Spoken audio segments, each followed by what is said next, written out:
Et je crois que notre intervenant est là.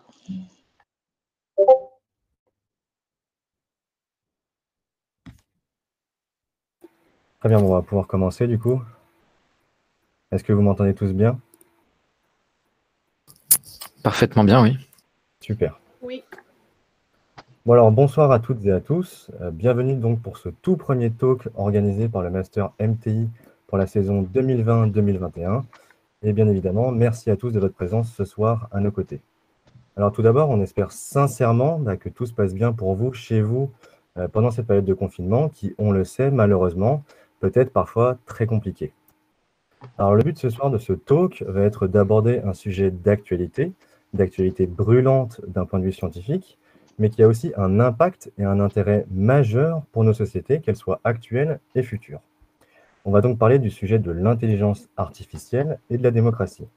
Et donc pour aborder ce sujet, ce vaste sujet, nous avons le plaisir de recevoir avec nous ce soir Monsieur Pierre-Alain Raffan, que je remercie d'ailleurs vivement de sa présence. Je voulais également prendre un court instant pour remercier toutes les personnes qui ont permis de rendre possible cette conférence. Donc, gros big up à vous. Merci beaucoup. Alors, on est ce soir sur un thème qui est clairement décisif. Pas besoin pour moi de minimiser, je pense, l'enjeu que représente l'intelligence artificielle, l'enjeu de sa compréhension, de ce qu'elle a et de ce qu'elle va produire dans nos sociétés. Et quand on traite ce genre de thématique, on peut tirer grossièrement 3 enjeux majeurs. Le premier enjeu sera donc un enjeu scientifique, où il y a encore des connaissances qui restent à produire pour véritablement encadrer et maîtriser ce domaine. Le deuxième enjeu sera cette fois un enjeu plus économique, avec comme questionnement, par exemple, est-ce que la machine va-t-elle un jour surpasser et remplacer l'homme, l'homme avec un grand H, soyons inclusifs, et si oui, quel sera alors notre rôle et notre place dans cette nouvelle configuration? Et un troisième enjeu, qui sera un enjeu, disons, plus philosophique, plus moral, pour savoir ce qu'est finalement l'humanité au contact de cette intelligence artificielle. Est-ce que l'intelligence artificielle ne va-t-elle donc pas changer la nature propre de l'humanité? Et donc tout cela va nous permettre de nous poser des questions, comme par exemple, est-ce que la digitalisation du monde ne va-t-elle pas changer notre idée de ce qu'est un bon régime politique, de ce qu'on peut attendre de ce régime politique? Et dans ce sens-là, est-ce que nos représentations de ce qu'est un régime politique, entre guillemets, idéal, ne sont-elles pas justement en train de changer? Il est très important de se poser ces questions, surtout lorsque l'on réfléchit à la question et à la notion des chambres d'écho, qui est quand même un phénomène majeur et spécifique à Internet. Donc pour ceux qui ne connaissent pas le principe des chambres d'écho, un exemple simple, c'est sur les réseaux sociaux, quand on va consulter quelque chose, eh bien l'algorithme va nous renvoyer comme un écho vers des informations de la même thématique. Et plus on va consulter ces thématiques, plus les algorithmes vont nous renvoyer vers ces choses-là. Et on sera alors comme enfermé dans une chambre d'écho. Et donc lorsque l'on va s'exprimer, le seul retour que l'on va avoir ne sera pas une contradiction, mais vont être des idées qui vont finalement très peu varier des nôtres.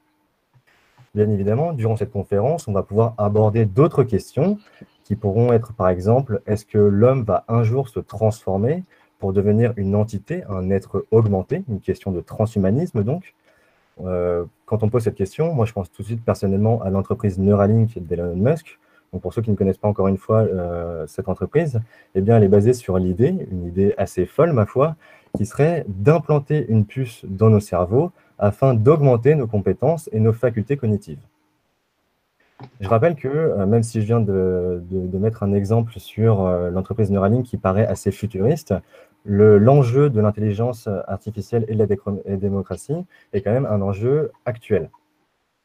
Et donc pour finir cette introduction, qui est peut-être déjà un peu trop longue à mon goût, on peut donc dire que toutes les grandes transformations technologiques ayant amené à des transformations médiatiques ont eu un impact sur les systèmes démocratiques et politiques.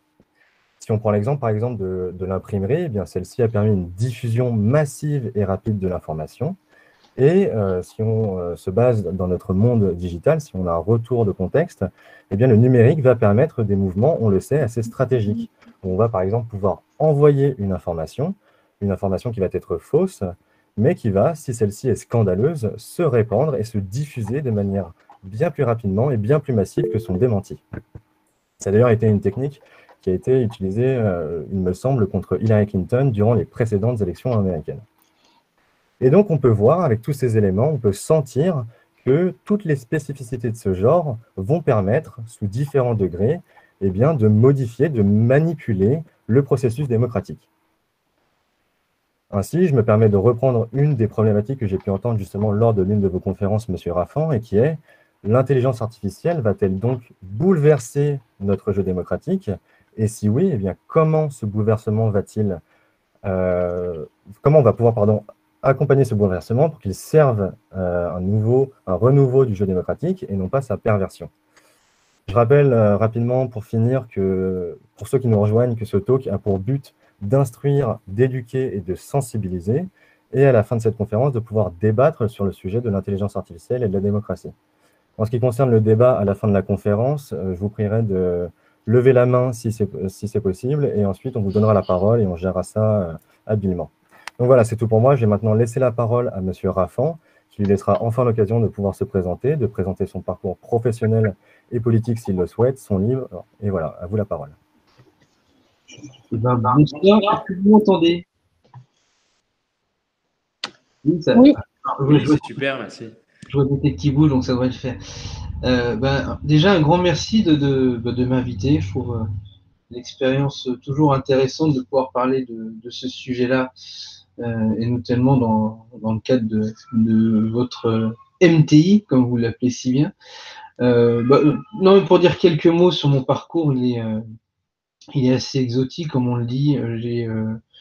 J'ai eu à l'époque un master de multimédia à Marne-la-Vallée, et j'ai enchaîné directement avec 8 belles années chez le cabinet de conseil Accenture, je ne sais pas si vous le connaissez, où j'étais manager. Je faisais ce qu'on appelle de la PMO, hein, Project Management Office, pendant 8 ans sur divers projets, sur à peu près toutes les industries. Et à la suite de ça, j'ai monté mes propres entreprises en me lançant parallèlement dans un doctorat en sciences humaines. Et ce doctorat en sciences humaines avait pour but d'analyser justement l'impact de l'intelligence artificielle, on dira très souvent IA, hein, pendant la conférence, sur la démocratie. Parce qu'on voyait même à cette époque-là que la société de l'information, qui est déjà très très vieille, hein, s'accélérait, notamment au regard de l'évolution de ces technologies. Et ça m'a aussi, en parallèle, donné l'envie de me lancer en politique en 2017 sur ces sujets, hein, donc, enfin, ce sujet et d'autres, hein, d'ailleurs. Donc j'ai été élu en 2017 député, j'étais élu dans l'Essonne, et l'intelligence artificielle et tous ces sujets, il n'a pas que ça sur les points de la société d'ailleurs, m'anime au quotidien, parce que comme ça touche à peu près tout le temps maintenant, il me semblait important de se saisir politiquement du sujet. Donc voilà, c'est en gros dans les grandes lignes. Sinon, à part ça, on va le faire à l'américaine, mais je suis aussi un grand passionné de musique et de sport, étant moi-même 4e dan de taekwondo et arbitre international et chanteur dans un big band. Voilà, vous savez à peu près tout. Marié, 2 enfants, et tout va bien. Et confiné à peu près comme tout le monde. Voilà, sur ces sujets. Bon, assez parlé de moi. Non, ce que je voulais aborder avec vous, et je pense que je laisserai aussi une grande place à l'échange et au débat et aux interrogations, parce que c'est peut-être le plus passionnant, mais en quelques lignes, je voulais partager avec vous un peu les résultats de ces travaux de thèse qui ont été traduits dans un livre. Donc, on parle très souvent d'intelligence artificielle. Il y a énormément de définitions. J'en avais retenu une dans l'exercice que j'avais fait, en disant que l'IA était considérée comme l'ensemble des théories et techniques mises en œuvre en vue de réaliser des machines ou algorithmes capables de simuler l'intelligence. Donc ça, c'est fait très, très académique, mais ce qu'il faut savoir dans ce grand bazar-là, c'est que il y a différents niveaux d'intelligence, et je pense que tout le monde est déjà conscient de ce sujet, qu'elles soient cognitive, émotionnelle, organisationnelle, situationnelle, enfin bref, des fois il y a un boulbi-boulga de tout ça. Et en ce qui concerne l'IA, il y a différents degrés, hein. Il y a vraiment l'IA, ce qu'on appelle l'IA faible, qui permet de connecter et de mettre en relation des informations. Donc ça, c'est assez simple, hein. C'est l'IA qui est la plus répandue à l'heure actuelle. Et l'IA forte, c'est encore à l'heure actuelle un fantasme, hein. C'est celle justement dont on parlait tout à l'heure, mais celle qui serait capable, entre guillemets, de remplacer l'humain, c'est-à-dire d'avoir des émotions, de pouvoir rigoler, d'être triste et compagnie. Mais ça, on en est encore très très loin. Mais pour revenir au sujet qui nous concerne, il y a différents phénomènes, et notamment sur les pratiques démocratiques. Alors, ce qu'il faut savoir, c'est que dans nos usages quotidiens, en moyenne, à l'heure actuelle, on a à peu près, selon Gartner, ce grand cabinet qui fait plein d'études super sérieuses, en fronçant les sourcils, on a en moyenne 6 objets connectés par personne sur l'année 2020. Donc on a bien évidemment les téléphones portables, les ordinateurs, les montres, il y a des vêtements connectés maintenant, il y a des enceintes connectées, d'ailleurs je vous déconseille d'en avoir, les voitures et compagnie. Ce qui fait qu'il se balade dans le monde entre 50 et 80 milliards d'objets connectés, qui sont autant de sources et de puits d'échange de données, parce que, vous le savez tout autant que moi, le fait d'avoir tous ces objets connectés, ça facilite et ça développe la récolte de ces données, de leur exploitation. Et plus on va récolter vos données, et quand elles seront bien organisées, bien évidemment, plus on va vous connaître, pour pouvoir faire une tonne de choses plus ou moins honnêtes, entre guillemets. Alors, vous connaissez très certainement ce qu'on appelle les data brokers. Le plus connu, c'est Cambridge Analytica. C'est les sociétés justement qui récoltent ces données, que nous donnons d'ailleurs, et qui permettent à l'heure actuelle d'avoir des fiches, des bases de données sur à peu près 95% de la population française. Et donc, selon le nombre d'objets que vous avez et de niveau de sécurité, de filtre que vous avez mis d'ailleurs dans vos options, ces sociétés, elles peuvent avoir jusqu'à 5000 types d'informations, 5000 segments de données et d'informations par personne. Ça va de vos critères physiques, de vos habitudes de consommation, de vos préférences religieuses, sexuelles, enfin, tout est noté. Vous prenez le cas de Facebook, Facebook enregistre absolument tout. Mais tout de chez tout, c'est-à-dire que vous cliquez sur une photo, il enregistre, vous zoomez sur une photo, il va enregistrer le fait que vous zoomez, sur quoi vous zoomez. Si vous insistez, si vous le faites souvent, ils vont le comparer d'ailleurs à d'autres choses. S'ils savent que votre petit ami ou votre compagnon ou compagne, peu importe, on va dire est blond aux yeux bleus ou blonde aux yeux bleus et que vous zoomez à chaque fois sur des Blacks ou des Chinois ou quoi aux caisses, il va enregistrer ça aussi dans vos préférences sexuelles. Et là, on va commencer à s'interroger sur ce qui peut se passer derrière et pourquoi on enregistrerait ça. Et donc, ça permet de développer au sein de ces sociétés, puisque c'est un véritable business, ce qu'on appelle le concept de l'économie de l'attention. Et comme l'a dit Hugo tout à l'heure, ce qu'on appelle aussi l'enfermement algorithmique, cette espèce de tunnel qui fait qu'on va éviter, et vous prenez le cas toujours de Facebook, on pourra citer d'autres réseaux, bien sûr, tout à l'heure, mais ils ont fait le choix, par exemple, en 2018, de modifier leur algorithme pour éviter qu'il y ait trop de controverses. Parce qu'ils se sont dit qu'on se connectait très souvent, mais très peu de temps. Et dans le très peu de temps où on se connectait à chaque fois, il fallait que les idées que vous voyez, ou les éléments, puissent correspondre à ce que vous vouliez voir. Donc ça dénote aussi d'un autre état d'esprit, mais l'idée, c'est de capter l'attention et de la maintenir le plus longtemps possible. Et d'ailleurs, il y a un étudiant, enfin, c'est plus qu'un étudiant, c'est un docteur, le docteur Kosinski à Stanford, qui a même démontré qu'en analysant 230 de vos likes, l'algorithme vous connaît mieux que votre conjoint. Donc ça veut dire ce que ça veut dire. Donc ça interroge en tout cas sur ces pratiques-là. Si on regarde ce qui se passe à peu près dans le monde, dans les grandes régions, on a des politiques qui sont très assumées du développement du développement de l'IA. Vous prenez le cas des États-Unis, on sait que c'est ce qu'on appelle le tech for cash, c'est ce qui représente les GAFA, c'est-à-dire qu'on va développer toutes ces technologies pour faire du cash. C'est pour ça que les GAFA sont si puissants. Vous avez du côté de la Chine, ce qu'on appelle le tech for control, et vous avez, je pense, tous entendu parler maintenant de ce qu'ils appellent la note sociale, c'est-à-dire qu'ils développent, alors c'est pas encore dans toute la Chine, mais ça se développe à une vitesse grand V, mais le fait tracer en permanence par vos portables, par la reconnaissance faciale dans la rue, les comportements des personnes. Et en fonction de vos comportements, ils vous attribuent une note et vous pouvez gagner ou perdre des crédits. Plus vous en gagnez, plus vous êtes un bon citoyen. Ça interroge sur ce qu'est un bon citoyen d'ailleurs, parce que c'est défini par le pouvoir en place. Et il y a les mauvais citoyens qui d'ailleurs, quand ils ont une mauvaise note, n'ont plus accès à certains services publics. Donc ça interroge sur les dérives possibles de l'utilisation massive de ces technologies. Il y a dans certaines classes en Chine des caméras qui analysent l'émotion des élèves. Si vous sentez que vous êtes heureux, fatigué, ou que vous vous ennuyez, vous allez avoir une note qui sera en fonction aussi, il y aura une pondération de votre note en fonction de votre émotion. Et ça va permettre de aussi noter le prof. S'il y a des élèves qui baillent, c'est que le prof n'est pas si bon que ça. Donc voilà, on rentre dans une espèce de perversité, et je vous parle même pas, ou j'effleure très brièvement le cas scandaleux de la surveillance des Ouïghours. C'est une population qui est malheureusement placée sous surveillance avec justement ces technologies-là. Donc il y a beaucoup de discussions autour de ces sujets. On a une partie aussi un peu plus russe. Je ne sais pas si vous étiez intéressé au cas russe, mais je l'ai appelé Tech for Soldiers ou Military, mais vous avez la société Kalachnikov, par exemple, qui a développé le char Nerekta. C'est une arme létale autonome, c'est-à-dire que c'est un char basé sur un réseau de neurones.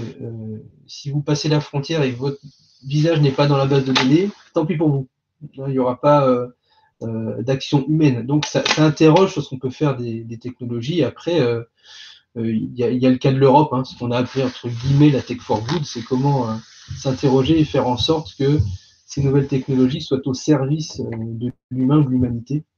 Et en Afrique, ça se développe aussi beaucoup sur ces sujets. Donc voilà, il y a énormément de sujets. Donc je sais qu'Hugo a parlé de Neuralink tout à l'heure. C'est vrai que c'est une société qui interroge, sachant que les premiers tests ont l'air de fonctionner. Ils ont fait des tests sur des rats l'année dernière.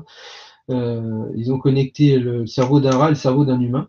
Et ils ont mis le rat dans un petit labyrinthe. L'humain était au-dessus. Et au bout de 2 heures, en fait, l'humain arrivait, entre guillemets, à indiquer au rat quel chemin était le plus simple pour trouver la sortie. Donc, ça interroge beaucoup sur les possibilités, sur l'éthique à avoir sur ces sujets. Et en même temps, on s'est dit heureusement que c'est pas le rat qui a pris le pouvoir sur le cerveau humain, mais ça se trouve, ça viendra un jour. On dit ça sur l'humour, mais ça pourrait, pourquoi pas, arriver. Alors, quand je reviens sur les aspects de la démocratie de manière pure et dure, là où ça nous inquiète, c'est sur la manière de s'informer et la manière dont on peut être piloté, c'est-à-dire tenu par des fils ou domestiqué par ces technologies. Parce que vous prenez le cas d'un moteur de recherche, même le plus connu possible.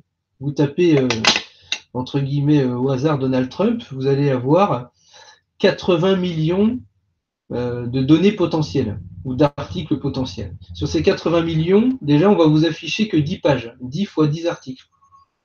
Très souvent, on ne va même pas aller au-delà de la 2e page. Et très souvent, on va regarder les quelques premiers articles. Donc, sur les 80 millions, on va se concentrer sur 10 propositions. Ces 10 propositions, c'est pas vous qui les choisissez, ni nous. C'est-à-dire qu'on les choisit, c'est l'algorithme qui choisit pour vous.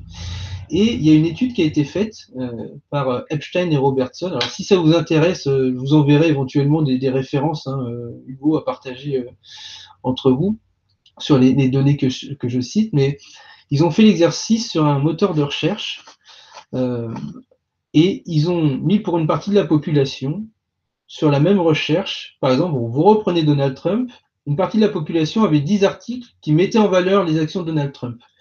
Une partie de la population avait des articles neutres, c'est-à-dire 1 sur 2 était plus ou moins positif ou négatif, et une autre partie qui avait les 10 premiers articles étaient complètement négatifs. Eh bien, la tendance de vote sur le même candidat allait de 37 à 63% en fonction des informations qui nous étaient mises en lumière. Donc, c'est un exercice qui est, c'est une thèse qui est basée sur un exercice scientifique, mais si vous mêlez ce sujet sur les algorithmes qui choisissent, qui priorisent ce qui se passe même sur les réseaux sociaux, au bout d'un moment, on peut être influencé petit à petit, hein, et c'est ce qui s'est passé d'ailleurs dans le cadre de l'ancienne élection américaine. Bon, là, on ne sait pas trop où on en est, hein. À l'heure où on se parle, on ne sait toujours pas qui est élu ou pas, et on ne sait toujours pas s'il y a eu une influence des réseaux sociaux, que dans l'ancienne élection américaine, il avait été démontré que Cambridge Analytica avait vraiment eu un impact sur les 75 000 voix qui avaient différencié Donald Trump d'Hillary Clinton. Donc, l'idée après du sujet, c'est qu'on s'était dit, on va... Je ne sais pas combien de temps il me reste d'ailleurs, hein. Je blablate beaucoup. Hugo, je ne sais pas, je continue encore peut-être 5-10 minutes, non? C'est peut-être ça? Il en reste plein. Oui, non, allez-y. Bon, très bien. Donc, l'idée de l'exercice de la thèse que j'ai voulu, c'était d'arriver à comparer la vision des grands acteurs du numérique, donc des GAFA, la vision des penseurs de la société, des philosophes, notamment, et principalement, des sociologues, des futurologues parfois, et la vision des élus, et notamment des députés, pour savoir si il y avait ou détecté une convergence, une divergence de pratiques sur ces sujets. Et en effet, on n'a pas trop été surpris sur le fait que les GAFA étaient dans un état d'esprit de se dire, nous, on est nos limites, on a énormément de potentiel intellectuel, d'ailleurs très souvent qui viennent chercher en France, on n'a aucune limite financière, donc on pourra aller pousser tous les projets possibles et inimaginables. Hein, et ça fait partie des sujets, donc Neuralink, Calico, c'est la branche d'Alphabet, donc Google, hein, vous savez, cette grosse société qui a pour objectif de tuer la mort, ça, pourquoi pas, et qui bosse pas mal sur l'IA et les nanotechnologies, hein, savoir comment on peut se soigner en ingérant des nanotechnologies. Donc, eux, ils se disent, de toute façon, on est nos limites, on est très puissant et on fera ce qu'on veut. On est juste un peu freiné par les États, mais c'est pas grave, on trouvera quoi faire. On a une partie des philosophes qui, eux, mais je vous enverrai vraiment les détails, on ne va pas passer la soirée là-dessus, ont une très très grande confiance en l'humanité en disant de toute façon, il y a eu énormément de sursauts technologiques, l'humanité s'en est toujours sortie, il n'y a pas forcément de souci à se faire sur un remplacement dans tel ou tel domaine. Et la partie politique, ce qui a marqué, c'est qu'il y avait un défaut d'acculturation sur ces sujets, mais vraiment marqué. Il y a eu des phrases témoins qui m'ont interpellé, hein, et notamment chez certains ministres qui me disaient l'IA, on voit à peu près ce que c'est, mais on ne maîtrise pas trop le sujet. Comme on ne maîtrise pas trop le sujet et qu'on n'a pas trop le temps de se pencher dessus, on n'en parle pas, parce que si on en parle, on va passer pour des crétins et on n'aime pas ça. Et donc, on l'intègre très peu dans les politiques publiques, ou à différents niveaux. Hein. C'est-à-dire qu'il n'y a pas un niveau, c'est un niveau qui est très inégal, ministère par ministère, sur ce qui se passe sur l'IA. Malgré l'impulsion du président de la République et de Cédric Villani, hein, je pense que vous avez suivi ce rapport, qui ont vraiment marqué un grand coup sur ce sujet. Du côté des députés, parce que j'ai fait une petite étude interne, entre guillemets, hein, autant en profiter, beaucoup ont conscience que ça va avoir un impact, vraiment, mais ils ne savent pas le décrire sur quel type d'impact ça pourrait avoir. Ils estiment qu'ils pourraient s'en servir pour de l'aide à la décision politique, mais ils ne veulent pas trop faire confiance. C'est-à-dire qu'il y en a 67% qui disent oui, ça peut aider, mais que 32% qui accepteraient de s'en servir sur ces sujets. Et il y a moins de la moitié qui estiment que ça aura un impact positif sur la société. Et quand on creuse des réponses, ce qui a pu m'interpeller, c'est que beaucoup se plaçaient en spectateurs, en disant c'est vrai qu'il se passe beaucoup de choses, et on verra ce qui se passe. Donc, ça nous a permis aussi de pouvoir nous alerter énormément sur le sujet pour pouvoir acculturer un peu le système politique. Et pour conclure, avant de passer dans nos débats, ce qu'on voit, c'est qu'il y a trois grandes sphères. Hein. Il y a la sphère, entre guillemets, des citoyens, la sphère des États et des institutions, et la sphère des entreprises privées. Pour l'instant, le pouvoir, il est du côté clairement, et tout le monde le sait, des entreprises privées, parce qu'ils ont la donnée, ils ont de quoi faire des projets. nous, notre volonté, c'est d'essayer de remettre la zone de pouvoir de ces données au centre. Et pour ça, il y a différentes pistes qu'on doit aborder, hein. La première chose, c'est de pouvoir transformer déjà ce débat d'experts en débat public. Il y a très peu de débats publics sur les nouvelles technologies, sur ce que le peuple et les citoyens français voudraient faire de ces technologies. Et là, à part parler de la 5G pour ou contre, on n'a pas été dans un grand débat sur la reconnaissance faciale, on n'a pas été dans un grand débat sur l'avenir de l'emploi, et qu'est-ce qu'on veut, comment on peut intégrer les nouvelles technologies pour pouvoir avoir une complémentarité entre l'humain et la machine, hein, parce que c'est un peu le but aussi. Donc on va essayer de pousser ces sujets-là. Il faut bien évidemment aussi former les législateurs et les décideurs publics, parce que quand on n'a pas toutes les informations sur les grands enjeux et sur les potentielles dérives ou opportunités d'ailleurs, il est difficile de prendre une position de manière éclairée et arriver à intégrer aussi ces sujets dans le quotidien. Dans le quotidien, déjà dès l'éducation nationale, donc de pouvoir acculturer dès le plus jeune âge les enfants, les élèves sur les risques, les opportunités, peut-être les dangers, hein, qu'est-ce qui se passe derrière, sur de la philosophie aussi, parce qu'on ne peut pas lier uniquement la technologie sans la philosophie pour pouvoir avoir un retour, un regard critique sur ce qui se passe, et après pouvoir former chacun dans son quotidien, c'est-à-dire quelle va être l'évolution de ma propre activité au regard de l'arrivée de l'IA sur mon activité professionnelle. Est-ce que je peux m'en servir déjà moi dans le quotidien? Est-ce que je peux m'en servir pour aller chercher, peut-être me dessiner un autre avenir, hein, sur ces sujets? Donc il y a tout un processus d'accompagnement qu'on doit repenser. Après, il y a beaucoup de sujets sur est-ce qu'on doit ou est-ce qu'on peut analyser, contrôler un algorithme. Ça reste très complexe, mais par contre, on peut avoir une notion particulière sur les biais, hein, les biais de données. Est-ce que les algorithmes avantagent ou pas un certain type et certains profils de la population? On sait qu'il y a beaucoup de sujets sur les femmes, beaucoup de sujets sur les personnes de couleur, hein. Il y a eu des études aux États-Unis, notamment côté assurantiel, hein, sur les voitures autonomes, ou si vous étiez une femme en surpoids et noire, vous aviez beaucoup plus de chances de vous faire écraser qu'un homme blanc, jeune et riche, par exemple, hein. Donc, il y a vraiment des sujets sur les biais de données à revoir au sein de la société. Et après, au-delà de la démocratie, bien évidemment, il y a toute une réflexion à avoir, à voir comment intégrer ces sujets technologiques dans nos pratiques politiques.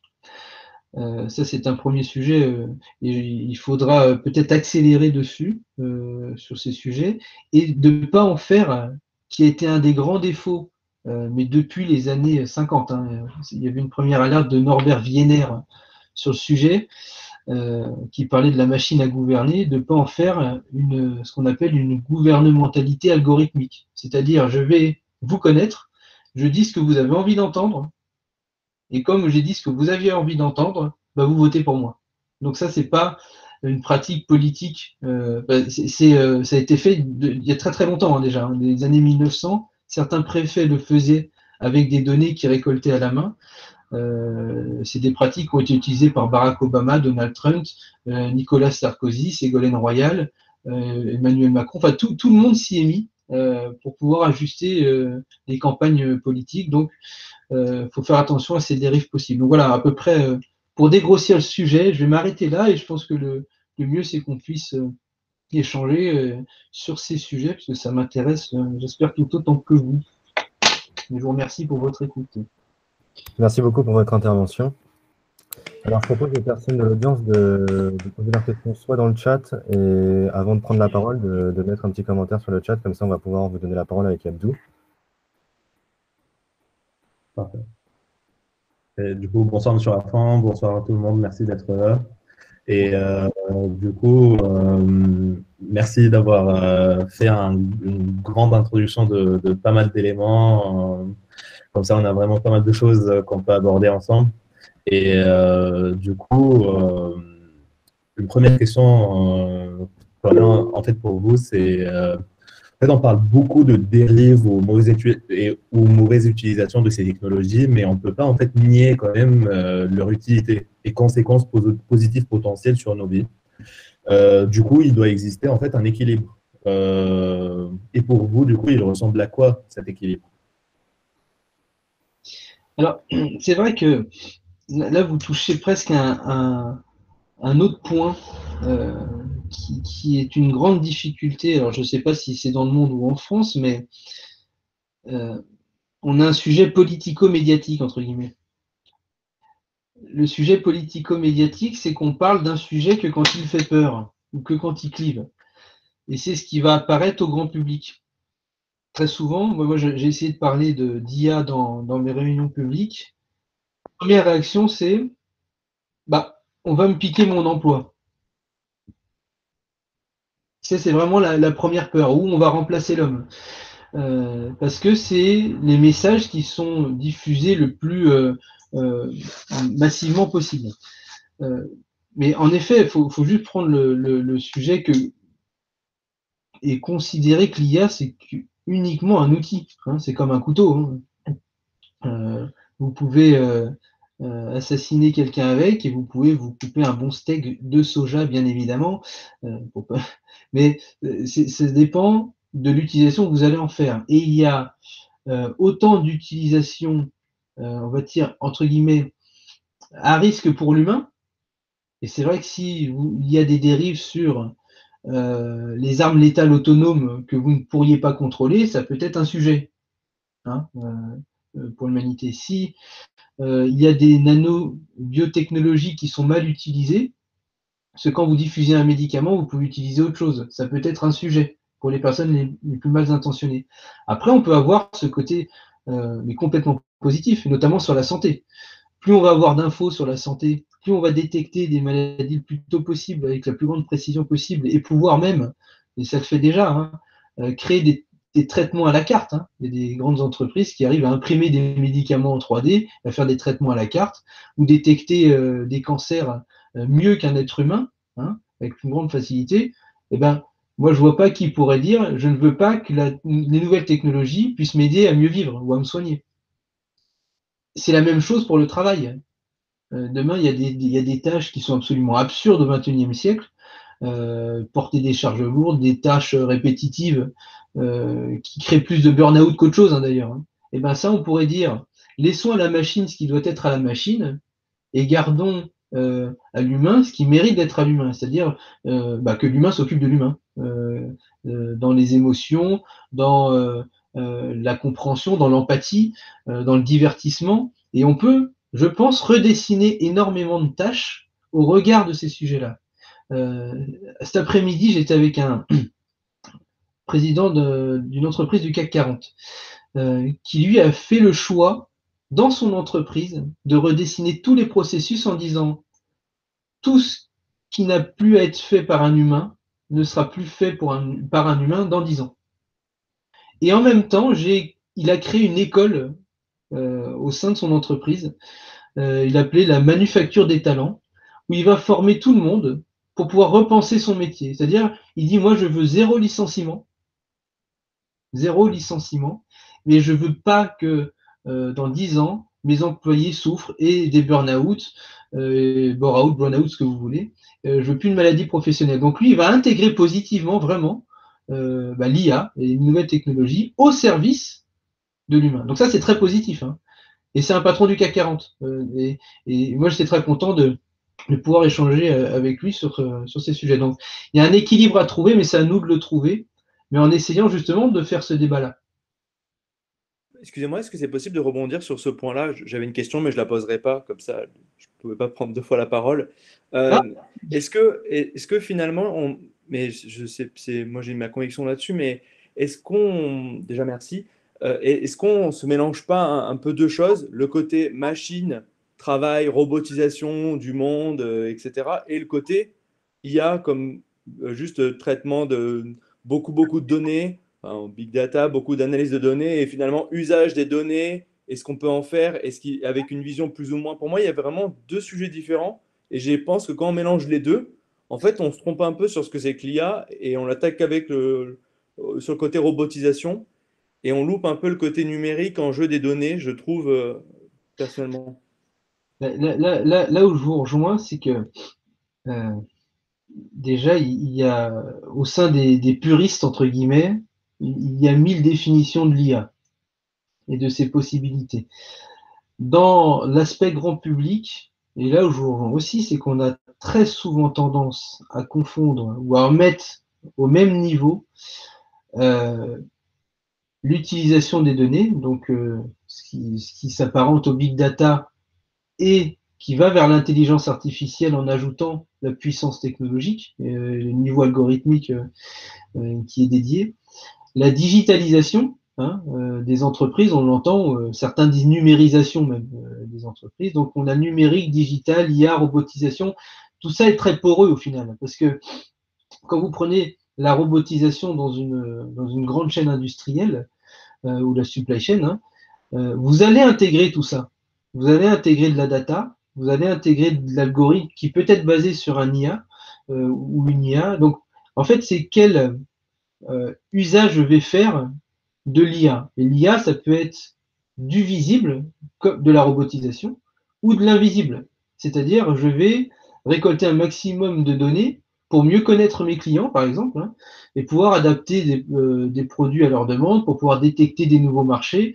Donc, il y a vraiment différentes échelles, et c'est vrai qu'il est difficile dans les débats grand public de ne pas faire une espèce de gloubi-boulga bien poreux. Mais je suis d'accord avec vous, plus on va aller parler à un secteur spécifique, plus on va aller parler à un spécialiste ou à des personnes même qui ont juste une exigence de compréhension, plus on va aller dans ce détail-là et on va pouvoir dégrossir toutes ces différences-là. Mais en effet, quand on en parle et quand ça touche le travail sera touché autant par la partie robotisation dans certains secteurs. Je pense au secteur du bâtiment, par exemple. Maintenant, il y a des imprimantes 3D qui permettent d'imprimer des bâtiments, des maisons en 24 heures. Bon, ça, c'est un produit pur et dur mécanique, mais qui va être basé sur ce qu'on appelle le BIM, l'analyse de données, sur énormément de choses où il y aura d'ailleurs de l'IA dedans. Et d'un autre côté, vous allez avoir le sujet de la plateformisation. On entend ce qu'on entend tous les jours, là, les fermetures de librairies, de click and collect et compagnie. Bon, comment apprendre à des secteurs à passer ou à avoir un jumeau, une jumelle digitale. Et dans ce cas-là, il va falloir former les entrepreneurs, .e.s, c'est l'écriture inclusive vocale, à pouvoir s'acculturer, à s'habituer à récolter de la donnée, à apprendre et apprendre à vendre, parce que ce sont des nouveaux modèles économiques basés sur de la data avec de l'algorithme et de l'IA derrière. Donc en effet, je suis d'accord avec vous, très souvent on met tout dans le même panier, mais il y a des différences assez marquées sur ces sujets. Alors, on va passer à une question de Leïla, une question sur l'influence des réseaux sur les élections. Donc, je te laisse prendre la parole, Leïla. Oui, bonsoir. En fait, je rebondissais sur ce qui avait été dit tout à l'heure sur on ne sait toujours pas s'il y a une influence des réseaux, notamment sur les questions d'élection. Donc, on citait les élections américaines précédentes où on a vu qu'il y avait eu effectivement une influence des réseaux, et sur ces élections-là où on se demande, et on aurait tendance à se dire que ce genre de questions va se poser de façon de plus en plus large, de plus en plus fréquente sur presque chaque élection. Est-ce que l'on peut imaginer du coup quels moyens de contrôle, quelle justice et quelles possibles sanctions, quel possible tribunal en fait face à ce genre de situation? Et ça me fait un peu presque rebondir sur la question de l'acceptation aussi de la sanction et du contrôle des autorités sur la question de données et de technologie, en pensant sur un autre aspect aux questions de Stop Covid, qui a été globalement peu accepté maintenant tous ensemble avec le Covid. Et on a vu que les chercheurs du MIT sont en train de développer une application pour smartphone qui détecte par l'atout si quelqu'un est atteint ou non du Covid. Et donc, ils ont des résultats qui sont assez probants. Ils disent que 98,5% des personnes détectées positives l'avaient bien eu, et que 100% des patients asymptomatiques, ce qui est encore plus incroyable, avaient été dépistés correctement, et ce basé sur donc 200 millions d'échantillons. Et là, on se demande en fait, quid de l'acceptation par la population de ce genre d'application qui peut complètement sauver la façon de gérer le virus? Et est-ce qu'il faut l'imposer, le réguler? Comment, par le futur, on va avoir tellement besoin de ces applications? Quelle sera la limite entre la proposer aux individus et l'utiliser comme moyen de politique publique à part entière? Leïla, je te reconnais bien sur ces questions-là. Là, il y a deux grands sujets. J'essaie de les reprendre dans l'ordre. Arriver à détecter qu'une technologie, une nouvelle technologie a impacté une élection, très souvent on le fait a posteriori. Et ça a été fait a posteriori parce que il est difficile au moment où un citoyen prend une décision de savoir ce qu'il a mené à pouvoir prendre cette décision. Au moment où je glisse le bulletin dans l'urne, entre guillemets. Et ça, c'est il y a de beaux travaux sur Lazarsfeld sur le sujet, si vous avez l'occasion de vous y pencher, mais la manière dont les médias de masse, quels qu'ils soient, influencent, et dont l'objectif premier, c'est pas d'influencer chacun, mais d'influencer les influenceurs. Donc il y a tellement de niveaux et de rebonds que c'est difficile à détecter. Après, très souvent, quand c'est détecté, c'est qu'il y a eu un lanceur d'alerte, c'est qu'il y a eu une détection peut-être territorialisée, ce qui a été fait dans le cas de Cambridge Analytica. Hein. On a vu qu'il y avait une accélération de données, des news qui apparaissaient et qui disparaissaient uniquement sur quelques profils sur 3 États. Hein. Donc il y avait vraiment eu une mécanique derrière.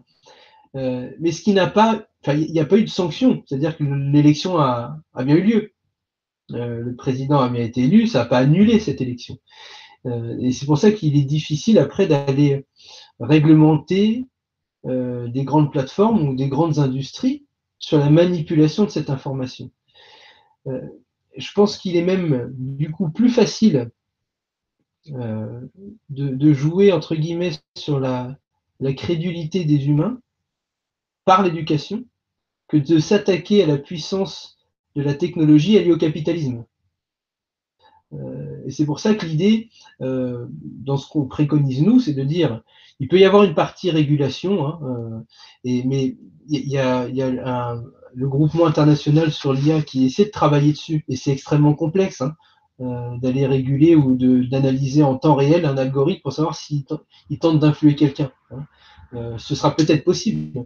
C'est possible, par exemple, dans le cadre des deepfakes. Vous avez entendu parler hein, ces fausses vidéos qui sont de plus en plus subtiles. Il y a des chercheurs français, un de mes anciens profs d'ailleurs de la fac de l'université Marne-la-Vallée qui arrive maintenant à détecter une deepfake avec un autre algorithme. Donc, c'est comment on va pouvoir aussi contrer le sujet par la technologie, mais surtout par l'éducation. C'est plus en entraînant notre cerveau qu'on pourra y arriver. Ce sera plus simple, je pense. Sur le sujet IA Covid, alors, ce qui est marrant, c'est que ce que tu as remonté tout à l'heure sur l'application qui détecte par la touche, et je l'ai envoyé hier soir à Cédric O, en lui demandant s'il allait l'intégrer dans sa prochaine version de Tous Anti-Covid. Mais ça fait partie de ces grands sujets. C'est vrai qu'on serait tous contents de dire bah, je tousse et on me dit si j'ai un truc ou pas. Ça pose deux questions. Alors, il y a l'acceptabilité du sujet. Et on a très bien vu que dans Stop Covid, quand les applications venaient d'un État, bah, il y avait une grande résistance.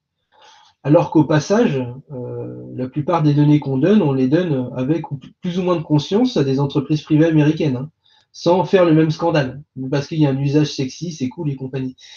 Dans un autre côté, ça pose un sujet sur les données de santé. Est-ce qu'on accepte, nous, de pouvoir confier nos données de santé à des acteurs étrangers, sachant qu'ils peuvent en faire énormément de choses avec? Moi, je ne sais pas ce qui se passera demain si une assurance à l'étranger ou une banque étrangère me dit bah, écoute, tu as envie d'acheter un appartement, une maison, mais à la vue de tes pratiques sur Facebook, Twitter, l'analyse de tes mails, de tes déplacements et compagnie, bah, tu as 90% de chances de développer une maladie grave dans les 5 années à venir, donc bah, on ne te développe pas un prêt, tu ne pourras pas le rembourser. Donc c'est un vrai sujet.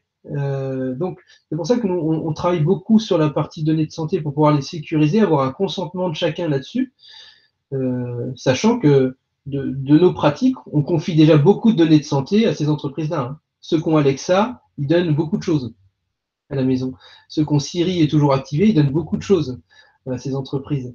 Donc voilà, il y a tous ces sujets, mais c'est pour ça que je préfère qu'on ait un grand débat citoyen là-dessus et qu'on assume les décisions des volontés des citoyens français sur ce type d'application qui peut être très très utile, mais qui peut avoir des dérives derrière. Donc voilà, il y a tout un sujet à arbitrer, mais ça, il faut qu'on le fasse ensemble. Hein.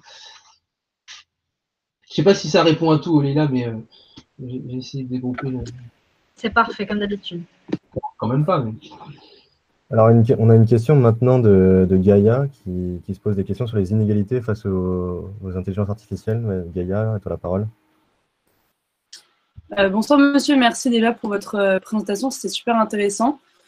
Et c'est vrai que quand vous avez parlé des objets connectés avec les enceintes, tout ce qui était stockage de données, ça m'a fait un petit peu penser au scandale avec Edward Snowden, qui avait été un scandale énorme et un choc pour tout le monde. Et j'avais l'impression qu'on pouvait un petit peu penser que le développement de l'intelligence artificielle, ça pouvait que accroître les inégalités entre les hommes, puisqu'on n'a pas tous forcément le même accès à l'information et que c'est pas tout le monde qui surveille les données non plus de ces personnes. Et du coup, selon vous, quelle serait la place des peuples sur les questions d'intelligence artificielle? Merci pour vos encouragements et puis pour cette question-là. Ça me fait penser à deux choses. Il y a une partie surveillance de masse qu'il ne faut pas négliger, vraiment pas. Mais cette partie surveillance de masse, très souvent, elle peut être dégroupée en deux sujets, hein, celles qui sont légales et celles qui sont illégales. Illégales, c'est ce qu'a révélé Snowden. Et ça, je pense qu'il y a beaucoup de pays qui ont ouvert les yeux, et l'Europe a ouvert les yeux d'ailleurs là-dessus, en disant il faut peut-être qu'on réagisse, parce qu'on a été très très naïf sur ces sujets-là. Après, il y a une partie qui est légale, et la partie qui est légale, elle vient de nous. C'est-à-dire que comme nous, on ne se protège pas, on n'a pas forcément une très grande hygiène numérique, on permet à des entreprises de pouvoir nous surveiller. Parce qu'on leur donne toutes les infos sur nous. Google, c'est tout sur vous. Dans votre téléphone, il vous trace, il y a de la géologue, Apple aussi.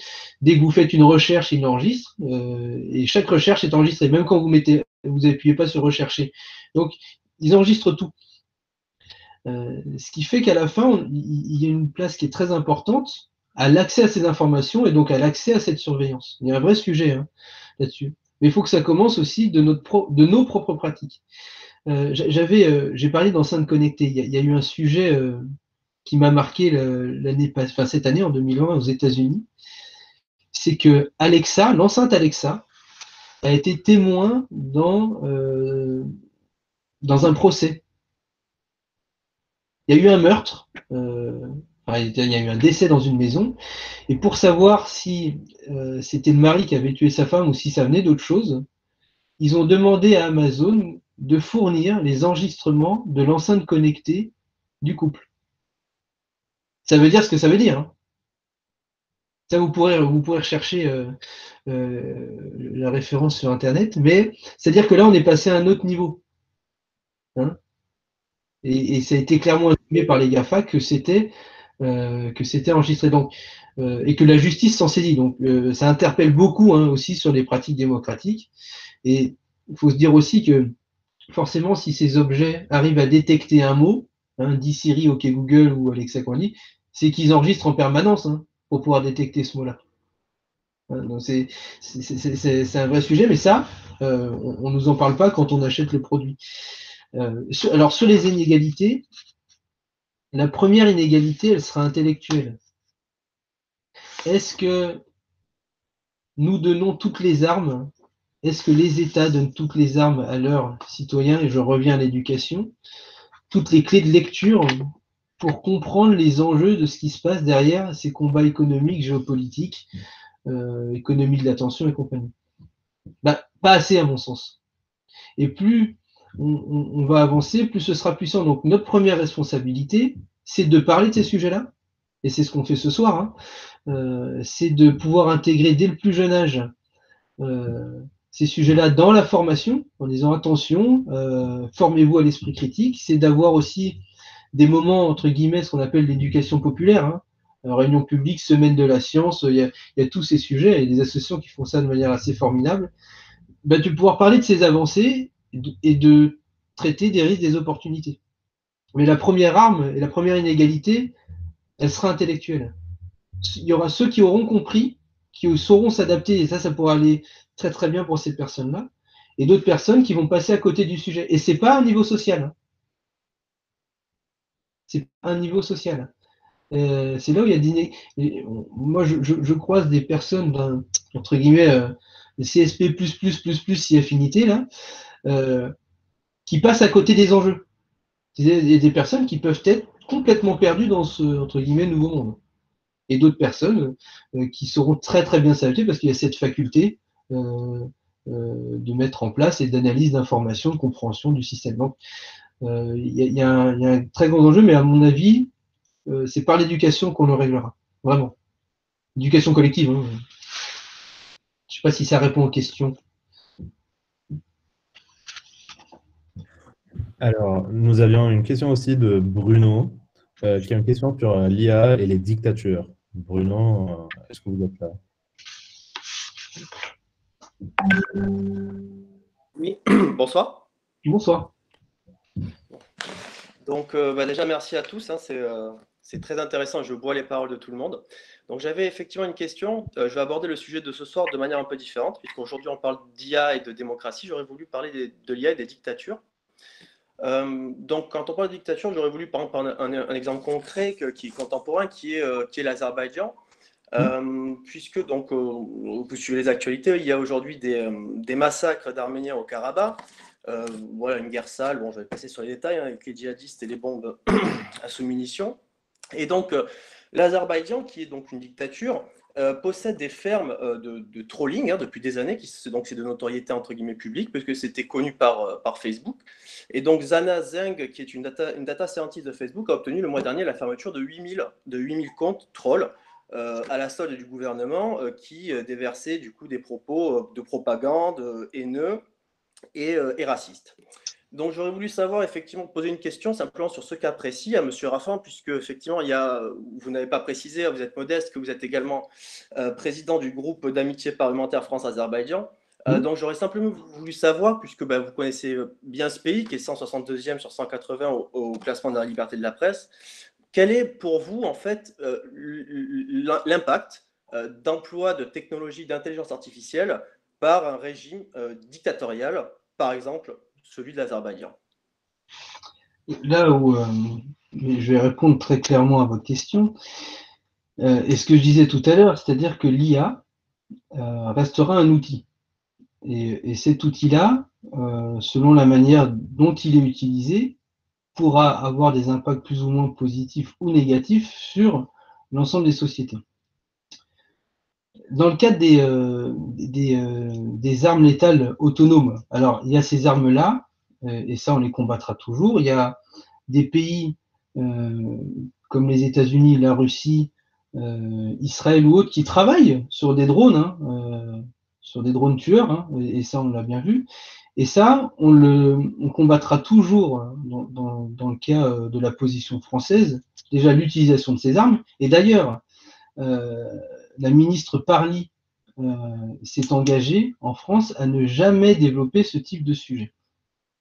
Sur l'utilisation de l'IA, sur du trolling, sur la tentative d'influence de l'information, c'est utilisé par beaucoup de pays, mais pas que par des pays, c'est utilisé par des associations, par des mouvements politiques, parce que ça permet malheureusement des campagnes de désinformation, quelles qu'elles soient. Si on revient sur le sujet de l'utilisation ou des pays ne respectant pas nos propres valeurs, il y en a beaucoup dans le monde. Et nous, notre rôle en tant que France, et je sais que le ministre Le Drian l'a rappelé tout à l'heure, c'est de pouvoir promouvoir les valeurs pacifistes françaises. Et pour cela, on se doit de discuter avec tous les pays, qu'ils aient un modèle qui nous correspond ou pas. Le plus dangereux, ce serait de couper les discussions avec un pays qui ne va pas dans le sens de nos propres valeurs.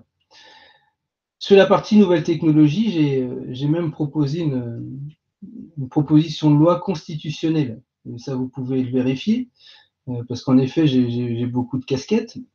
Mais elle dit que on invite les pays, et notamment la France, à mettre l'utilisation de l'intelligence artificielle au service des objectifs de développement durable. Je ne sais pas si vous connaissez ce programme de l'ONU, qui invite à ce qu'en 2030, on puisse atteindre des objectifs sur 17 politiques différentes, lutte contre la faim, protection du vivant, une meilleure éducation, l'égalité femmes-hommes, la justice, la paix.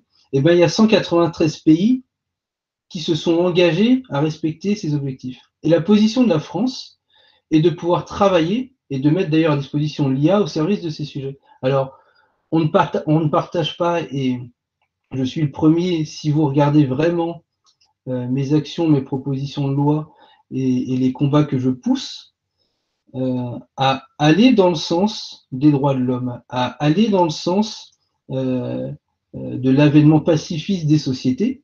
Et c'est pas parce que vous discutez avec énormément de pays, parce que je ne discute pas qu'avec des pays d'Azerbaïdjan, je discute, je suis intégré dans peut-être une quinzaine de groupes d'amitié.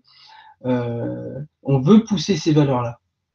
Et moi, je vous invite vraiment à regarder les propositions de loi que j'ai faites sur tous ces sujets, pour démontrer que nous, on a une position qui est celle de la France. Et la position de la France, c'est une position pacifiste qui invite à la discussion, parce qu'on ne veut plus et on est contre les guerres. Et c'est ce que, si vous le souhaitez, regardez les questions au gouvernement d'hier, c'est ce qu'a rappelé également le ministre de l'Europe et des Affaires étrangères, Jean-Yves Le Drian. Merci Monsieur Raffan pour cette réponse. On va passer maintenant à une question de Romane, qui nous pose une question sur l'IA et l'Estonie. Romane, si tu es là, à toi la parole. Ouais, bonjour, et je vous remercie, je suis en profite pour vous remercier beaucoup pour tout ce que vous nous apprenez. Moi, je voulais du coup vous poser une question sur l'IA utilisée dans le système judiciaire, et à travers le cas d'Estonie dont j'ai pu apprendre un peu il n'y a pas longtemps. Donc, pays du coup, qui a fait du numérique un peu une clé de voûte de leur administration depuis l'effondrement du bloc soviétique. Et en 2019, le gouvernement estonien il a commencé à développer une IA pour arbitrer de façon autonome sur des affaires de délits mineurs. Donc, c'est des décisions de justice qui sont prises à 100% par l'IA. Et la motivation derrière ça, c'était notamment d'alléger la charge du travail des juges pour permettre de se concentrer sur des affaires plus complexes.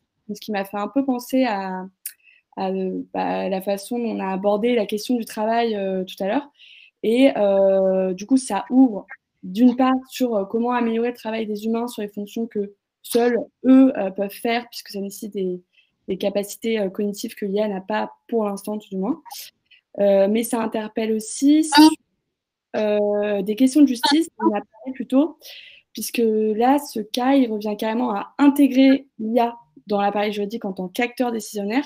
Or, il y a déjà eu des cas d'utilisation de l'IA dans le système judiciaire américain, par exemple, qui montraient ses limites en termes d'efficacité, mais aussi surtout des limites éthiques, avec par exemple des accusations de racisme suite aux décisions qui ont été prises. Donc moi, ce que je voulais vous demander, c'était déjà, est-ce que vous êtes familier de ce cas d'Estonie que je trouve assez intéressant, et qu'est-ce que vous en pensez autant sur les bénéfices pour le travail que les limites en termes d'éthique notamment? Merci pour la question. Alors, on est en relation avec l'Estonie. On les a reçus. Alors, quand je dis on les a reçus, c'est un peu vague, mais on a reçu 2 députées estoniennes à 2 reprises l'année dernière pour évoquer justement leur maturité numérique globale, notamment au sein du service public, et sur les sujets de cybersécurité. Alors, l'Estonie est rentrée, a été très mature, et ils en ont fait presque un outil de soft power, parce qu'ils ont basculé la plus grande partie de leur service public sur, entre guillemets, sur un pendant numérique. Alors, ça leur a posé différentes questions. Le premier, c'était celle d'avoir une identité numérique, hein, c'est-à-dire que vous avez un identifiant pour tous les services publics, ce qui facilite beaucoup de choses. C'est un sujet d'ailleurs qui n'est pas accepté encore en France, mais ça peut faire partie aussi d'un grand débat. Est-ce que je dois avoir un seul numéro, entre guillemets, pour les impôts, ma pièce d'identité, mon permis de conduire et compagnie. C'est un vrai sujet pour des questions de sécurité, de recoupement de données. Donc ça, c'était le premier sujet. Mais eux l'ont passé à très vite, ils en ont mis un. Deuxième sujet, c'était ce qu'on appelle l'interopérabilité des données. C'est-à-dire qu'ils ont une base de données quasiment unique qui permet d'échanger des données sur votre profil entre services publics, ce qui n'est pas le cas non plus en France, parce qu'on a une base de données par service public, ce qui parfois est intéressant pour la sécurité, mais par contre, dans l'usage, on nous demande 14 fois, chaque fois que je me connecte quelque part, les mêmes informations. Et ça, dans l'expérience, entre guillemets, citoyen, on est loin des usages les plus sexy. Donc, en fait, c'est vrai que c'est deux modèles complètement différents. Après, il faut savoir que l'Estonie, ça représente Paris et l'Île-de-France, hein, grosso modo, en nombre d'habitants. Donc, il y a peut-être une facilité un peu plus intuitive à mettre tout ça en musique. Mais on n'en est pas encore là et je pense qu'on en est loin. Mais il faudrait qu'on s'y penche pour simplifier, en tout cas, l'accès aux services publics. Ça, c'est le premier sujet. Alors, concernant la justice, il y a le cas en Estonie, il y a le cas aux États-Unis aussi, où il y a beaucoup de sociétés qui ont investi dans ce type d'algorithme. C'est-à-dire qu'ils analysent toutes les affaires qui ont eu lieu et ils vont analyser des points clés. Et en fonction de l'analyse des points clés, si vous répétez le même cheminement, bah, vous aurez 90% de chance d'avoir la même décision du juge électronique. Ce qui peut poser le cas des exceptions.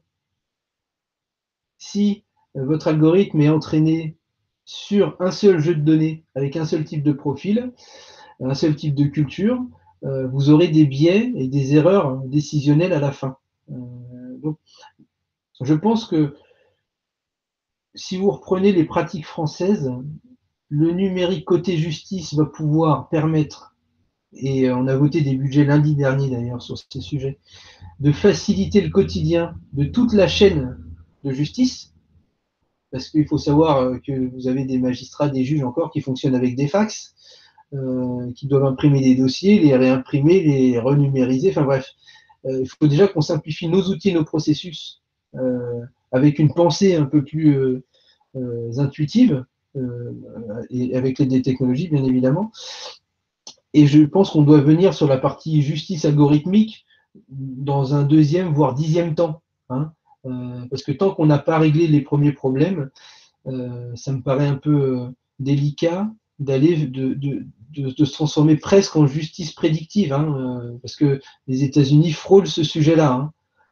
Et là, je pense que notre peuple n'est pas forcément prêt et en accord avec ce sujet. Mais ça peut faire partie d'un débat. Mais c'est vrai que c'est appliqué pour des petits délits dans plusieurs pays déjà. Merci. Je vous en prie.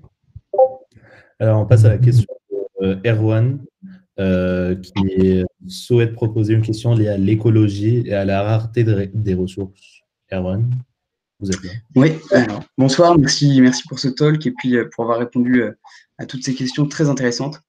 Donc ouais, voilà, ma question c'est tourner un peu vers l'écologie. Elle va sûrement vous paraître naïve, mais je pense que la réponse peut être très intéressante.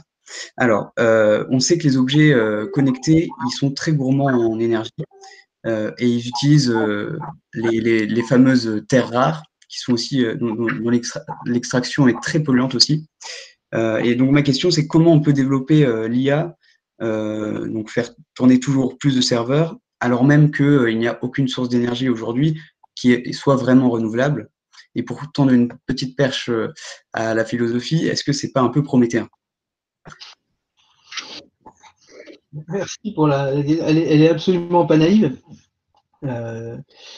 Mais alors, loin de là. Je vais vous dire pourquoi. Là, je reprends le gros mot du numérique, hein, entre guillemets. Le numérique, c'est le deuxième facteur polluant de la planète. le deuxième facteur polluant de la planète après les transports, hein, transports maritimes et aériens. On ne met pas assez en relation à l'heure actuelle l'impact positif que pourrait avoir l'IA sur l'écologie. Les premiers qui sont penchés sur le sujet, bizarrement, c'est Google. Google, ils ont des serveurs hein, et des clouds, là où sont stockées toutes les données, qui font la taille parfois d'une ville et qui polluent énormément. Et donc, il y a des ingénieurs chez Google qui se sont dit, pourquoi on ne développerait pas des algorithmes pour pouvoir optimiser l'utilisation de l'énergie et pour pouvoir avoir des réseaux de refroidissement beaucoup plus optimisés.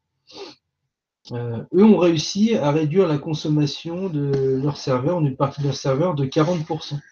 Donc, c'est-à-dire que c'est possible d'utiliser ces nouvelles technologies au service de l'écologie, mais ça ne doit pas s'arrêter que sur un serveur. Hein. Là où je reviens sur nos usages, le fait de stocker des mails en masse sans les effacer, ça pollue énormément.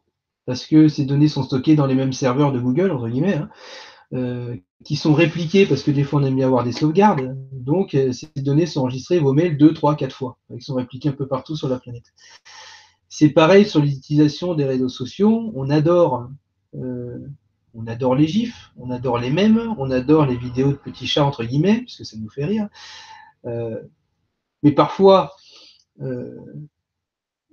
c'est un usage qui n'est pas forcément utile à l'humanité, quoique ça peut détendre, hein, on a tous fait ça, mais ça pollue énormément. C'est-à-dire nos propres pratiques numériques, le fait de déverrouiller son portable machinalement, d'aller regarder des vidéos machinalement, de déverrouiller, de se connecter, de glisser avec son pouce et de rien retenir ce qui s'est passé parce qu'on l'a fait machinalement, ça nous est tous arrivé, tout ça, ça pollue aussi.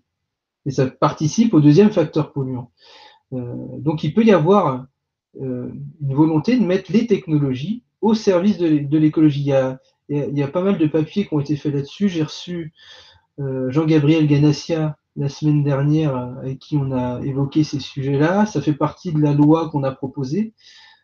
Quand on met l'IA au service des objectifs de développement durable, c'est aussi pour ça.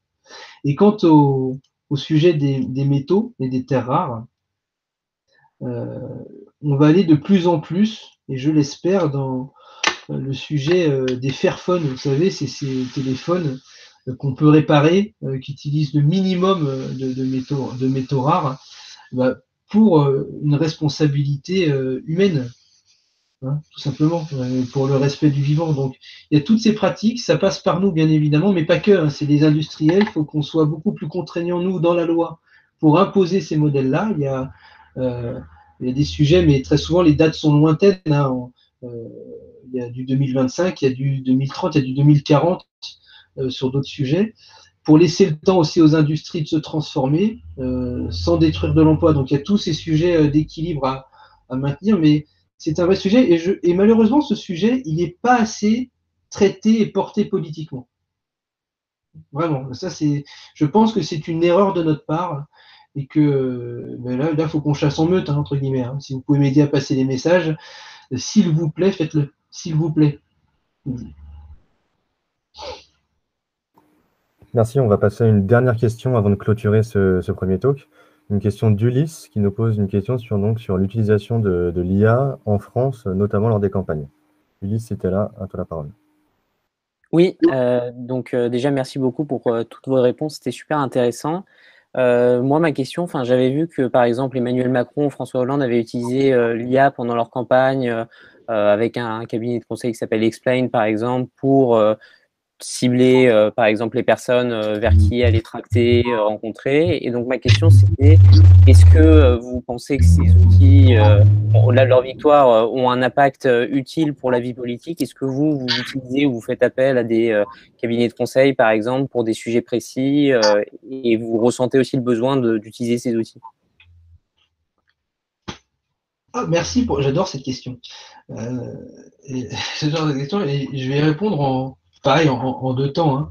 Le premier temps, c'est l'IA dans les pratiques quotidienne des élus, entre guillemets, et avant, je réponds sur l'IA et les campagnes. En effet, et tous les partis politiques maintenant essaient de se baser sur de la collecte de données pour pouvoir optimiser leur campagne.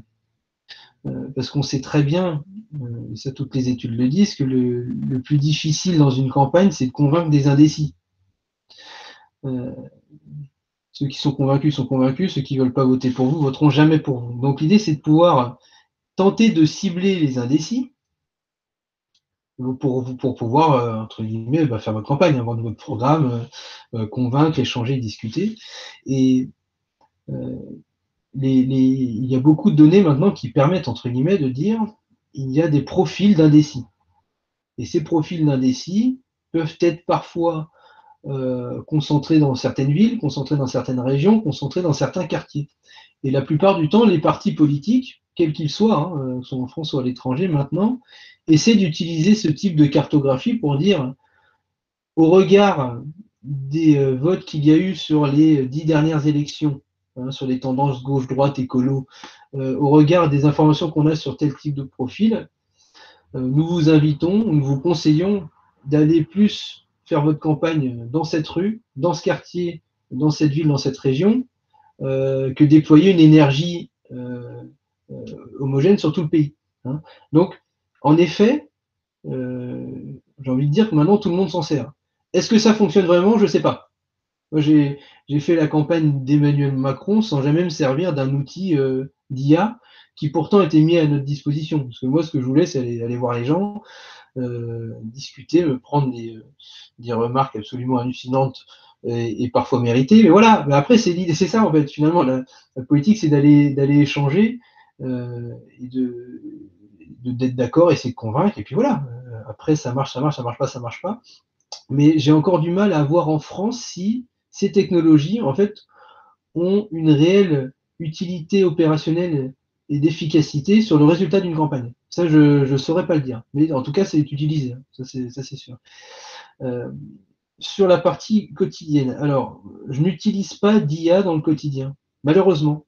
J'ai essayé.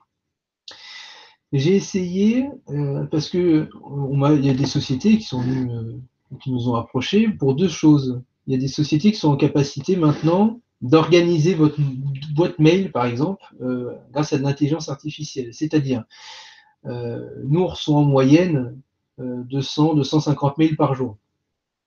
Tout sujet confondu. Hors sollicitation du reste du monde. Moi, je serais très heureux d'avoir un algo qui me dit, ce sujet, on va le regrouper avec d'autres.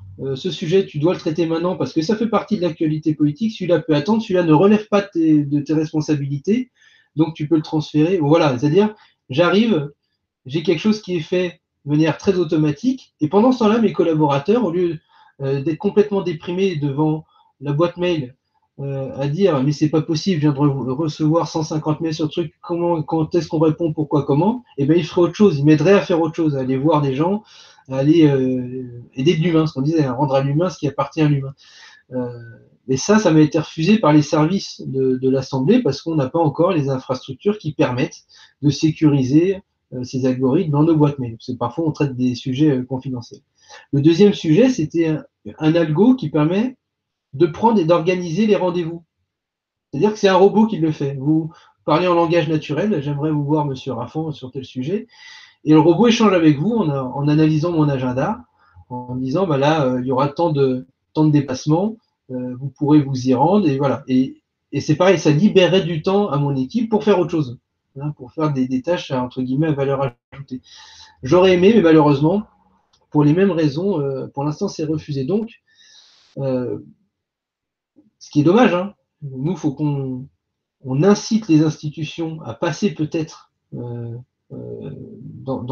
passer ce cap-là d'utilisation des technologies parce que ça va libérer du temps.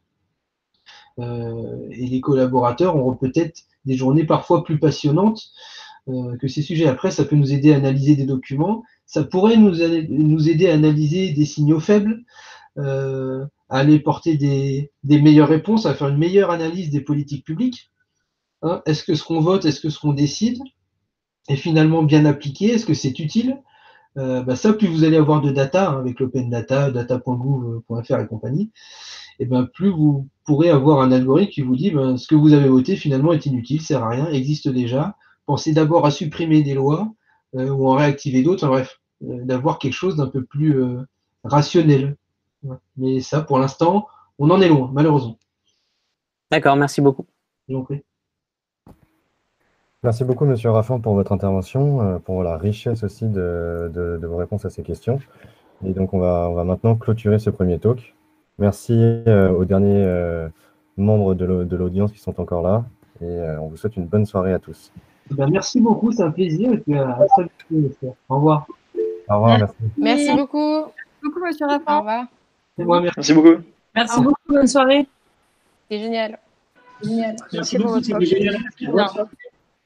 Merci. Et merci aussi à ceux qui ont organisé. Au top. Voilà, merci. Ouais, bravo, c'était vraiment top. Bravo. Merci. Bravo, merci.